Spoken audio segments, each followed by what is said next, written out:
ഇതെങ്ങനെ വർക്കൗട്ട് ചെയ്തെടുത്തതാ ടോവിനൊക്കെ വീഴ്ത്തിയെടുത്ത് ആ ബേസിലിൻ്റെ ഒരു കഴിവ് മൊത്തത്തിൽ? എൻ്റെ കഴിവൊന്നുമല്ല അത് മൊത്തത്തിൽ നമ്മൾ അന്ന് മുതലേ പരിചയമുള്ള ആൾക്കാരാണല്ലോ. സ്വാഭാവികമായിട്ടും നമ്മൾ അടുത്ത സിനിമയൊക്കെ ഉണ്ടാകുമ്പോൾ അതങ്ങനെ വരുമല്ലോ. അപ്പൊ അങ്ങനെ ഉണ്ടായതാണ്. അരുൺ അപ്പൊ ഇങ്ങനെ ഒരു ഐഡിയ നമ്മൾ കഴിഞ്ഞ മുമ്പത്തെ വർഷം ഇങ്ങനെ ഇരുന്ന് സംസാരിച്ചപ്പോ ഇങ്ങനെ ഒരു ഐഡിയ, അരുൺ പോൾസൺ വേറൊരു റൈറ്റർ, കോ റൈറ്റർ പോൾസൺ ആണ് കാതലൊക്കെ എഴുതി, കാതൽ നെയ്മറൊക്കെ എഴുതി പോൾസൺ.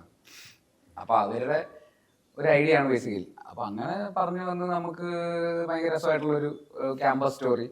എന്നാൽ നമ്മൾ സ്ഥിരം കാണുന്ന ഒരു ക്യാമ്പസ് സ്റ്റോറി അല്ല, ക്യാമ്പസിൻ്റെതായിട്ടുള്ള എല്ലാ ഫ്ലേവറും ഉണ്ട്. എന്നാൽ ഇതിൽ ഒരു ഫെസ്റ്റ് എന്നൊക്കെ പറയുന്ന പോലത്തെ ഭയങ്കര അറ്റ്മോസ്ഫിയർ ഉള്ള ഒരു സ്ഥലത്ത് അങ്ങനത്തെ ഒരു ക്യാമ്പസ് സ്റ്റോറി, ഒരു കോളേജ് ഫെസ്റ്റിന്റെ ഇടയിൽ നടക്കുന്ന കുറെ ഒരു അടിയും പ്രശ്നങ്ങളും കുറച്ച് കോൺഫ്ലിക്റ്റുകളായിട്ടുള്ള അങ്ങനത്തെ ഒരു സിനിമ. അപ്പൊ അതിൽ ഒരു ഇൻട്രസ്റ്റിംഗ് ആയിട്ട് ഭയങ്കര എൻഗേജിങ്, നല്ല ഹ്യൂമർ ഉണ്ട്. ഈ പറയുന്ന പോലെ എല്ലാ ഇമോഷൻസും ഉണ്ട് ആ സിനിമയിൽ. അപ്പൊ അങ്ങനെയൊക്കെ വന്നപ്പോൾ നമ്മൾ അതങ്ങനെ വർക്കൗട്ട് ചെയ്യാം എന്ന് പറഞ്ഞു വന്ന്. അപ്പോൾ ആണ് ഇതിൽ ഒരു ക്യാരക്ടർ ഉണ്ടായിരുന്നു, അത് വേറൊരാളായിരുന്നു നമ്മൾ ആദ്യം കാസ്റ്റിംഗ് വിചാരിച്ചുകൊണ്ടിരുന്നത്.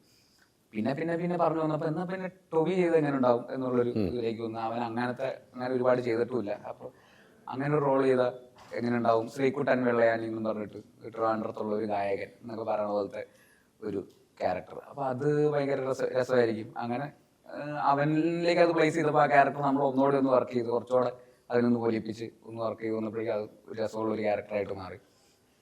അങ്ങനെയാണ് ടോവി വന്നത്. അരുണും അങ്ങനെ ഡീഫോൾട്ടായിട്ട് വന്നു. പിന്നെ ഞങ്ങൾ ഒരുപാട് കാലമായിട്ട് വർക്ക് ചെയ്യുന്നതുകൊണ്ട് ആ മിന്നൽ മുരളി ചെയ്ത് കഴിഞ്ഞിട്ട് പിന്നെ സിനിമയിൽ അഭിനയം തുടർന്നു വന്നുകൊണ്ടിരുന്നപ്പോൾ പിന്നെ നടനായല്ലോ. അപ്പോൾ പിന്നെ അരുൺ ആദ്യം സമീപിക്കുക സ്വാഭാവികമായിട്ട് എൻ്റെ അടുത്തായിരിക്കുമല്ലോ. അപ്പം അങ്ങനെ ഞാനതിൽ അഭിനയിച്ചു.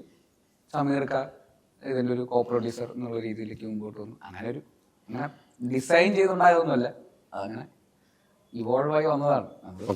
ഒരു ആൾക്കാരെല്ലാവരും കൂടെ എപ്പോഴും അങ്ങനെ സിനിമകൾ ഉണ്ടാവുമല്ലോ, ഇനിയും ഉണ്ടാവും.